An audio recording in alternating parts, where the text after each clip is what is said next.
Hello, college football fans across the state of Michigan and beyond. You are listening to Union of the State, the only podcast where you can get fan-driven insights for the hottest rivalry in college sports, Michigan Wolverines versus Michigan State Spartans.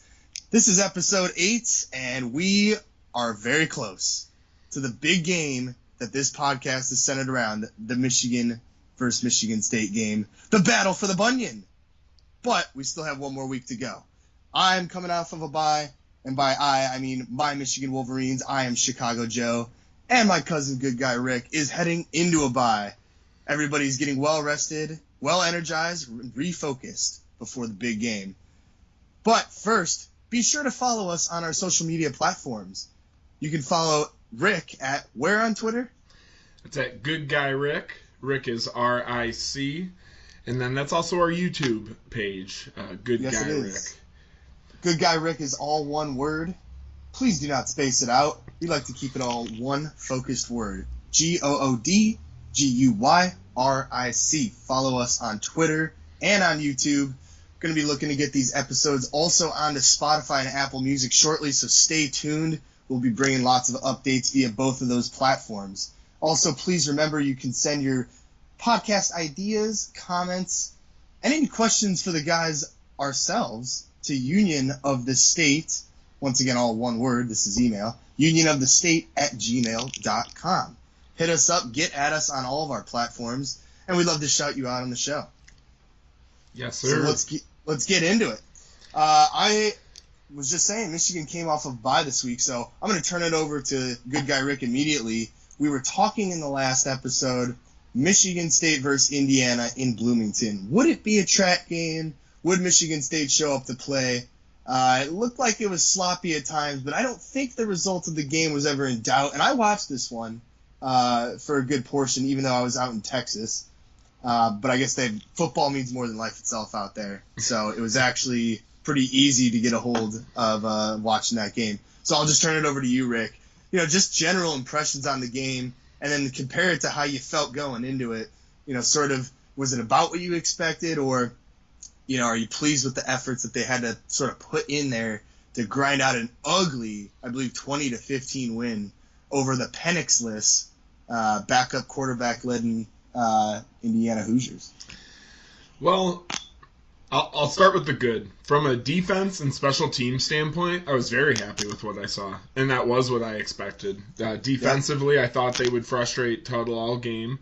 He did have 2 picks, one which was the first touchdown to get MSU on the board there by Cal Halliday, and then the other later to Darius Snow on what I think was a bad ball knocked up in the air, or maybe he just got hit ultimately, and ball goes up in the air. So it was defensively, I was impressed, and that's what I expected from them. I thought they'd go in and try and hurt an IU team that didn't have their star in Mike Penix Jr. Ty Freifogel, we thought he would make some plays. He did. Their tight end, Hendershot, made some plays. Ultimately, it was a pass to him that was picked off, though. So, MSU was able to focus in on some of those stars. They knew where Tuttle wanted to go with it. And then there were a couple big runs, ultimately, by their running backs, but nothing that Indiana could sustain all game against MSU. Twice they got into the red zone, even into within the 10-yard line with first and goal, and MSU held them to field goals on 2 occasions. So even when they were able to break off a big play, MSU was able to batten down the hatches and push them back and force them to 3. So I was impressed with what they were doing there. You'd like to see some of those less big plays, but ultimately holding the team to 15 in their home stadium like that did get in the red zone a couple times, you're doing the right things. And then, as I alluded to, special teams-wise, that was the first game this year that, Coughlin looked, outstanding. He tied his career long and hit another 51-yarder and then hit a 49-yarder. So 2 tough field goals on special teams, and that's good to give you some confidence in your kicker going into the back half of the season that, if the offense can't get it going, but they can get you close enough, just barely, he's able to get you some points there too. So that's the good. Now we'll turn over to the sloppy side, which was the offense. And all season long, Kenneth Walker the third's been erasing the mistakes of the MSU O-line. You're not even seeing if the O-line's playing poorly because it just doesn't matter. He's so elusive at times. That was one of the first times, or, the first time since Nebraska that the opposing, front seven was able to really just frustrate the O-line to not give Kenneth Walker any space. He's getting hit early. He's still a stud and able to get some yards after the first hit that he maybe shouldn't be getting out there, but the O-line could not get a push all day. And when you can't get that run game going, ultimately the pass game is going to suffer, which we saw early.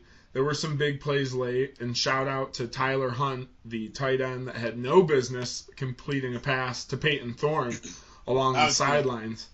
That originally called incomplete, ultimately, and then they ruled it. And Thorne with the outstanding play to get the foot down. But I think the play of the better play of that session is the throw, because Hunt was deep back there, off his back foot with a defender in his face, and somehow got the ball out there. Isn't it kind of a known thing that a lot of these tight ends are just converted high school quarterbacks? Have you ever heard that before? I know Michigan had Zach Gentry, who was like 6'6", supposed to be like one of Harbaugh's pocket passers, just turned him into a tight end. Yeah, so that's pretty cool. I love seeing the creativity like that. And the crazy thing about Tyler Hunt too is he started as a walk-on punter on the MSU football team. But I do. Well, there's been some like see a trick play coming in on that side of the ball. Speaking of special teams, yeah, now he's beefed up. I don't think we'll be putting him back in that punter slot ever again. I think he blocks on field goals too now. He's gotten so big, but started as a walk-on punter. I have heard that there's like stories of him in high school being completing passes. So maybe he was a quarterback though ultimately. And, just found his way onto the team as the punter. And then throughout the, shifting program, he moved to tight end. And is our best blocking tight end.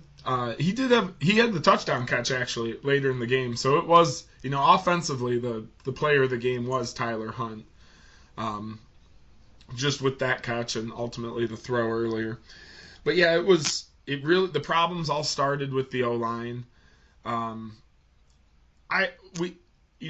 We've talked about it, and you notice it if you're watching it. There's a lot of different bodies that are rotating through on that O-line, and I'm just not, I'm hoping maybe at this bye week it's time to end those competitions. Like maybe you're just trying to get some game film, let guys get invested, within their opportunities, knowing that they're going to get some playing time to get the most of it. But now it's really time to stick with the 5 solid people. And we don't like to take shots at anyone on this on our respective teams, and no shots intended. But I can't believe Matt Allen is starting over Nick Samick at the center spot. I really feel like that's where most of the problems were. He just doesn't get a push comparatively to his guys a couple years younger than him, who replaced him last season in the Rutgers game, first game of the season, and never gave the job back.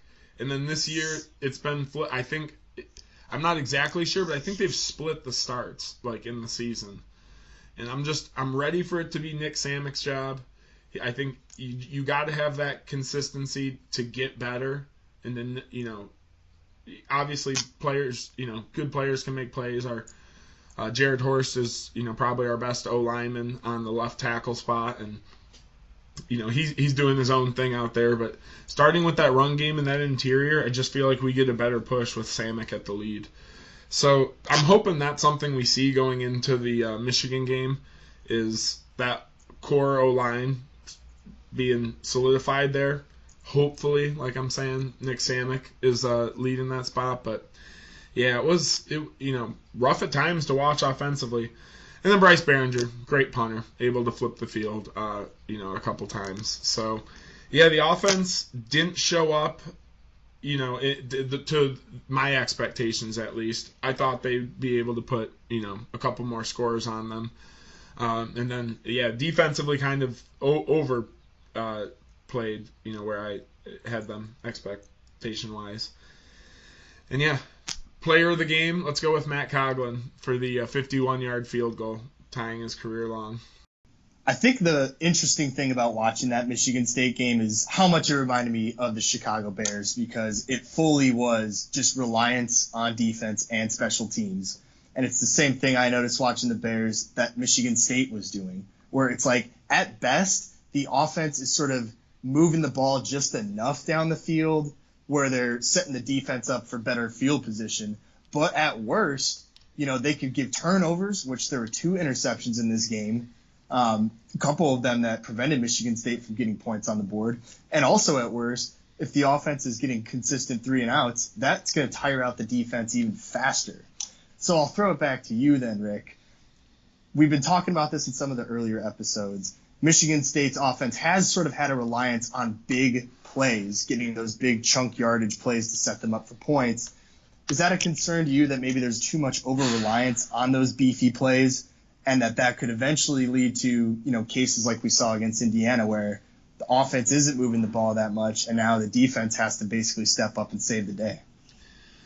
Well, I'm not too worried about relying on the big chunk plays. I think that, obviously it happens, but, good teams tend to do that. I don't think Ohio State's ever worried about just having big chunk plays when they're beating somebody else. So it's not that we're only a big play offense. I've seen enough sustained drives. They had a good drive in that last game. As you alluded to, the interception late. They were driving well late in that game, or late in the game there before that pick was thrown.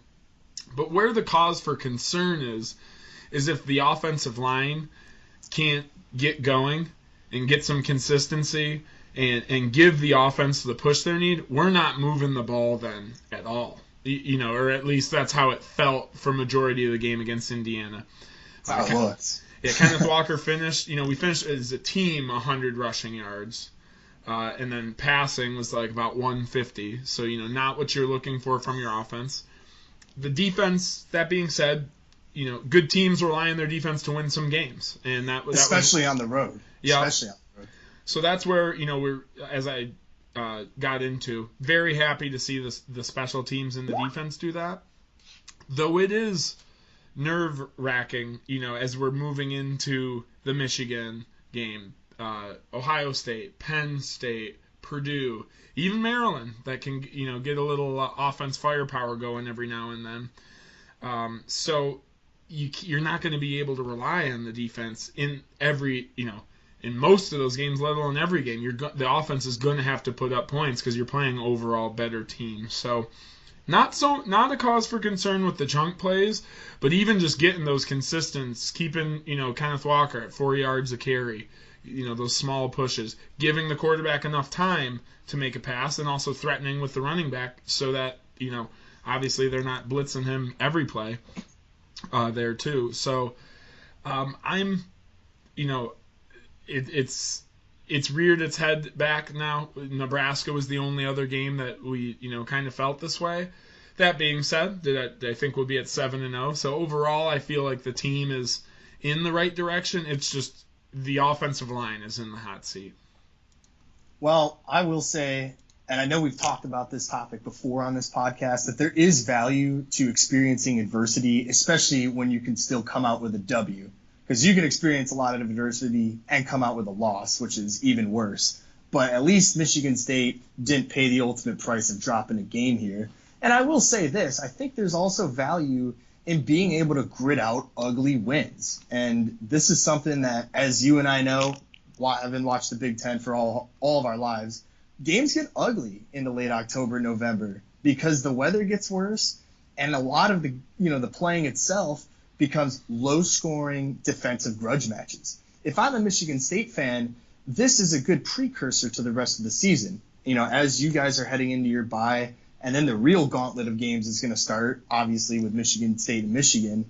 That's when these games aren't going to be so close anymore. And it's going to take a lot out of not only the defense, but also the offense to be able to grit out these sort of ugly games. And I'll also say that for the most part, I don't think Michigan State was ever overextending themselves too much on offense. There obviously were some interceptions that they'd like to clean up on, but that's something that they're going to learn from going forward. You got to take what the defense gives you, especially in situations where the game looked basically from the outset like it was going to be a gritty, ugly match. So I'll give credit to Michigan State. They still look poised enough to be able to close out the game, and that's something that they can lean on as they get into the real tough games on the second half of the schedule. Yep.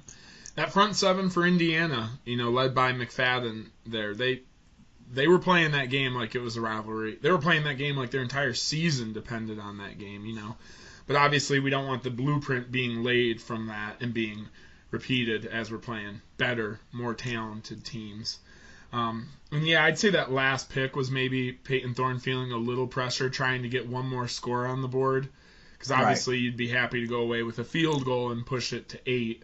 But, he was probably feeling a little bit of pressure, wanted a little bit of spark on the guys. And, yeah, towards the end, that's where he got a little maybe carried away, trying to force it. But, And that's what I'm saying. They'll learn from that. It's a good thing to make those kinds of mistakes early and often is what they always say. Mm-hmm. Well, maybe not often in the football sense, but it's good to make those mistakes earlier on against teams like Indiana where you still have enough firepower to sort of, clutch it out at the end. Better now than against Michigan, right? Most definitely. And with some of the players even coming out in the post-game conference saying, yeah, I do think some guys were looking to Michigan. We have that Halloween weekend circled there. So, I don't think there's the opportunity for that to happen again. It's not like they're going to go in the Michigan game and saying they're looking past that. And, I don't think any other game this season is going to have that same, feeling that they did with this game looming post-bye week there. I mean, it's not. With Michigan ranked number 6 and I believe Michigan State at 9, all eyes on the prize coming up next week. If anything, Michigan could be caught looking at, ahead too much. But I did say in the last podcast, I didn't think Michigan State's game would be a trap game just because I just thought Indiana didn't have the ability to take them out. And I was kind of half right because I at least thought from a casual onlooker perspective, I know, like, as a fan, we live and die with every single call that's made. Like, if the ref screws us on something, that is the greatest injustice to humanity. Every single play is magnified when you're watching as a fan. But me being a Michigan fan, just watching Michigan State casually, I never thought that the actual result of the game was in doubt at any point. But I could see why, as a State fan, that might be a little different. But what I was wrong with was that they were actually looking forward to Michigan, and I did not think that was going to happen. So I'll admit where I'm wrong on that one. Yeah, Mel Tucker can only get you so dialed in, but that's a big game, battle for the Bunyan, and ultimately Indiana was trying to catch them sleeping on it. So when I was watching it, it just always felt like one of those games, like whatever they do, we're gonna get the ball back. There's enough time. So like as the home team, I never felt like the game was out of control and like we couldn't get it done. It was just like, wow, right. You're going to put a lot of pressure on, on some of these heart rates going into this fourth quarter here. But anytime Indiana answered, I figured State would have a chance to come back. And then, towards the end of the game there, Indiana just, quarterback was missing guys. He was getting hit every other play by DNs, Jacob Panashuk causing a lot of disruption there in the backfield. Ultimately State moves into the bye weekend. And now on the other end of that, we got Michigan coming out of the bye weekend, ready for a matchup in Ann Arbor against don't want to say revitalized, but maybe, shot in the arm, rejuvenated Northwestern Wildcats getting their first Big Ten win of the season. Yeah, I mean, it's kind of crazy. Like, this is why I love college football and the Big Ten. For as passionate as all the rivalries are and just games in general, like, you never know what's going to happen week in and week out. And I certainly did not think that Rutgers was going to end up dropping one to Northwestern. But there's obviously been a quarterback change at Northwestern compared to when you guys played them in the first game of the year. So, they got a new quarterback in now. And we'll see. I'm always a huge fan of Pat Fitzgerald. Love the Northwestern Wildcats. They are kind of my hometown team, being from Chicago. The fans are always super nice. But all the sugarcoating aside, I don't think I need to break out a bunch of stats on this game. We're 24-point favorites. This is not a game anybody expects us to lose. even if they do get caught, looking forward to the Michigan State game, which, again, I can't blame them. It's going to be a huge top 10 matchup. These are just college kids anyways. College football is emotional. I just don't see any way that Northwestern's able to pull this out. Defense does travel pretty well, and Pat Fitzgerald, I keep mispronouncing his name. Pat Fitzgerald tends to have a pretty good defense. This year just doesn't seem to be the case. They lost a lot of guys last year. I think they had 5 guys go pro, whether it was drafted or immediately signed as like a priority free agents. They had a loaded senior class last year. And that's one of the reasons why, if they're not, I always feel like, because they made the Big Ten championship game twice, and Michigan hasn't made it once. Those teams that make it there, even though it's the Big Ten West, it's always the defenses that are sort of carrying them. Like, there's never a Heisman watch on the offensive side of the ball for Northwestern. It's their defense that really makes the statement. But as you mentioned, I don't expect that to be a force. Do I expect them to cover 24 points? I don't expect Michigan to cover. That's a lot. 23.5. I was going to ask. Where am I laying my money on this one, Joe? I'm going to have to say no cover, and here's my explanation. Obviously, I really want them to cover. I'm going to be at the game. It's going to be my first Michigan game. I want them to run up the score, because if I'm going to be out there freezing, I want to be able to cheer for a lot of things, and offense is the way to do it. Is it the homecoming game for you guys? I don't even think it's that, but generally when I pick games to go back to, I try to go to one a year at least, because I'm in Chicago, so it's not always easy. And usually my friends are coming up too. So we just want to pick a game that we know that we're going to win. And that's kind of what this Northwestern game is to us. So that way it doesn't sully the rest of our weekend festivities. We just want to show up, reminisce, tailgate, go to the game, and be cheering about a lot. But the reason I don't think Michigan's going to put up too many points is that I think this is just going to be another conservative game for Jim Harbaugh, because he doesn't really like to reveal all his cards against sort of the bottom feeders. And so I would just point you very, very quickly, Eric, to Michigan versus Washington, Michigan versus Northern Illinois, Michigan versus Western. Those are teams where Harbaugh just never felt the need to open up the playbook, because regardless of what was going to happen, he just knew that our conservative running schemes were going to be able to get it done. And that's what I expect for this game. The weather is going to be definitely the coldest that Michigan's played in all year. It's definitely going to be a game where I think Michigan's just going to want to not reinvent the wheel, keep it simple, run the ball a couple times, and just the superiority of our athletes compared to Northwestern's, that's going to be the ultimate factor in this game. And another thing to note, and another reason why I don't think we're going to be doing anything crazy offensively, we're playing Michigan State next week. Why would we give Mel Tucker any, evidence of the types of plays that we want to run against them? He's, Harbaugh's not an idiot. He's certainly going to want to make sure that they're going to have to go back weeks to find some trends and any evidence of what we could potentially bust out against Michigan State. Excuse me. So look forward to it being a very conservative game, not too much passing. That's the way we want to do it. And then against Michigan State, they can reopen up the playbook again. It's kind of like I don't want to say a need-to-know basis, but we're on a need-to-pass basis as Michigan. And right now, we don't need to pass against Northwestern. No offense to them, though. Well, I'll give you a hint. If it's early in the game and McCartney's in there, they might be running it. But that's all I know early.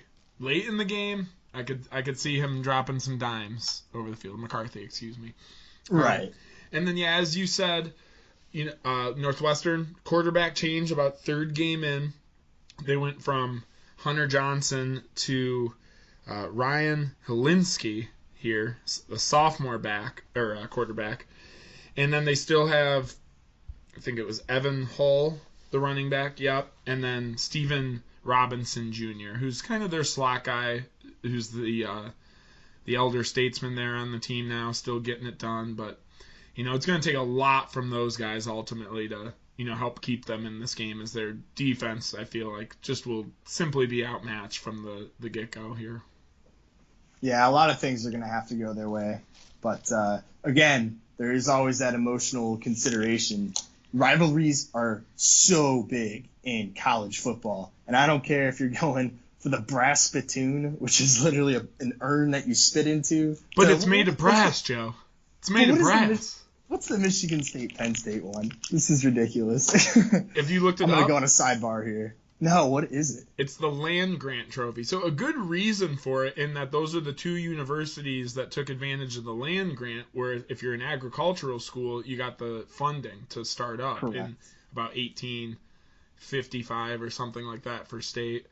With that being said, you'd think they'd have a cool, maybe a farm-based trophy, but it is the kindergarten class project there, I feel like. Oh my god. We still still need it, but it has to be at least state's silliest rivalry trophy, just off looks alone.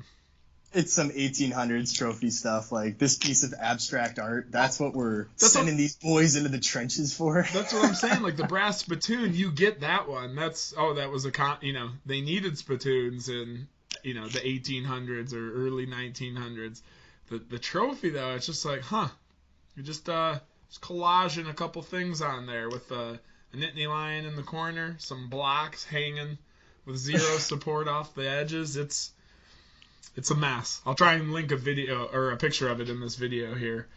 It should just be like a piece of paper. Like if it's a land title, like that's what it should be. It should just be like the deed to the rivalry or something like that. When like the Michigan ones, like the little brown jug, like if that were to happen today, like, hey, probably Harbaugh would just call up the AD of Minnesota and be like, hey man, I forgot my khakis and my water bottle at your guys' place. Can you please bring that back? And then they would just be like, that's fine. Like, we're going to FedEx it across the country. No big deal. But back then, it's like, nah, if you want it, you can come get it. And you have to get back on a train from Ann Arbor to Minneapolis. And Lord knows how long that takes. But hey, we're thankful to have the rivalry as a result. It's just kind of funny, like, all these old college football rivalries, the things that used to start this beef, essentially, these rap beefs, that was just never happen again today. No. But that does lead us into, I would probably say, the most desirable trophy that either of our school has, and that is the Paul Bunyan Trophy. And, Joe, what are your thoughts? Noon kickoff. Big Fox, big noon. Michigan State. I love Big Noon because Gus Johnson is a phenomenal play-by-play commentator. Gus Johnson, the greatest of all time. And Joel Klatt as well. I mean, it's like salt and pepper, literally, with these guys, and I love them because one of them's got the hype and excitement. Joel Klatt just breaks everything down. I love Big Noon, but it's a little deflating as a fan of these teams because it's like I want them to at least play a little bit later, so that way the rest of the country's tuned in. If you're in like California trying to watch this game, the game starts at like 9 a.m. This should be a nationwide event. 2 top 10 teams in the same state going after it. I mean, I know you and I care because that's why we started this podcast, but it seems a little of a letdown to me, but it is what it is, I guess. Is that going to affect your tailgate at all? It probably will, right? It does change the plans, though. From a tailgating standpoint, I'm not like totally bummed out about this. I would much rather have a noon game versus a 7 o'clock or a 7:30 kickoff. 3:30, 4 o'clock probably would have been the sweet spot. You don't have to get there too early. You got time to, get some good food in you, have some drinks, and then go into the game all ready to watch it. This one will be rushed. I'll probably have to leave my house to get there around 6:30 a.m., so I'm in the spot well before 8.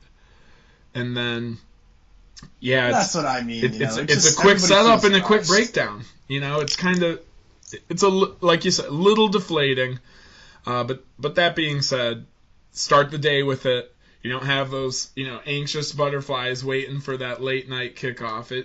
I like that sometimes, though. If it's a good game, that makes it even more sweeter when the Wolverines win, But it's the best game of the day, so getting it in and over with is nice. And I know you must like Joe Klatt. I mean, he's going to talk about how great Michigan is on air throughout most of the game.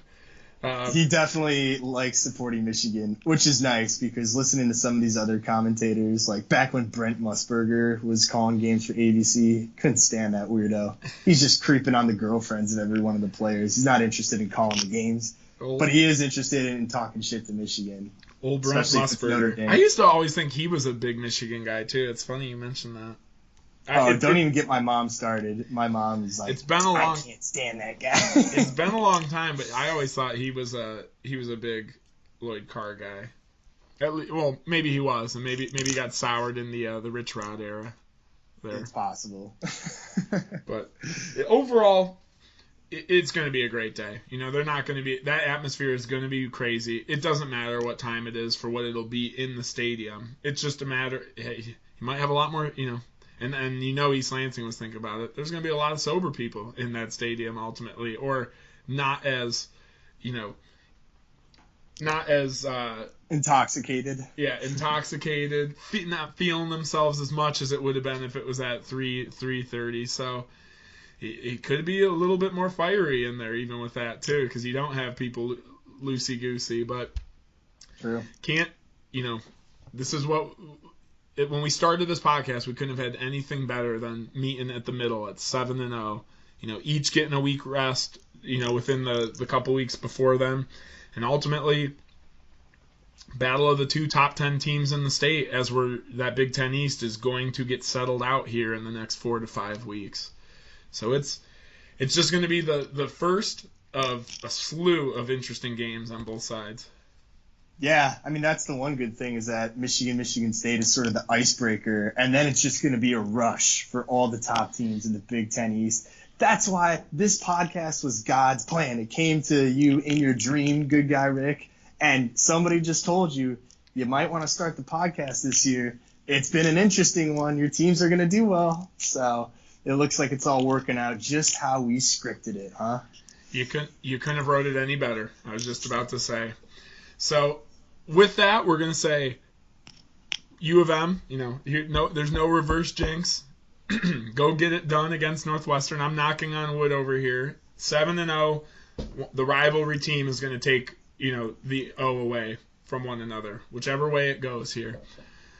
And couldn't be more excited for that. We're probably going to have to do 2 podcasts next week. We'll see, because I don't know if we'll get all the feelings out at once, but I know I'm already looking ahead to the Michigan State game, and I'm not even putting my helmet on Saturdays. I can't blame these kids if they don't do the same. But really looking forward to it. Xavier Henderson, we get it. It was a big game coming up, and it was a guy on defense who openly admitted it too, oddly enough. But still, it's fire. Still was getting in there and making tackles against Indiana. So, as always, like and subscribe to the YouTube page. Like the video. Hit the alert button so you get the notifications when these drop. We're shooting for Thursday of every the Thursday before for every week, though. As it comes to the Michigan State game, we might try and break that up, get an early pod and a later pod there. So we'll make notifications on that on the Twitter page, which is at GoodGuyRick RIC. And as always, please send in some emails with feedback, questions, or just your thoughts on either the Michigan State Spartans or the Michigan Wolverines as we move in to Week 8 here. I'm Good Guy Rick. That's my cousin. Chicago Joe. And go green. Go blue.